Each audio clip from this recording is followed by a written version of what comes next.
ਲੋ ਜੀ ਪਾਕਿਸਤਾਨੀ ਕਾਰੀ ਡੱਬਾ ਜਾ ਰਿਹਾ ਵਾ ਮਾਂ ਦੇ ਆਗਲੇ ਕਰਕੇ।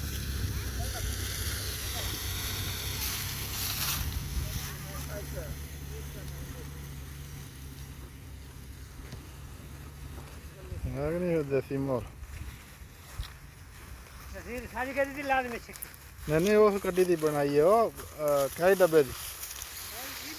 वो नवा काम है ना, ये तो पुराना काम है। हाँ हाँ ये खरके का जो शोधे का काम ही है।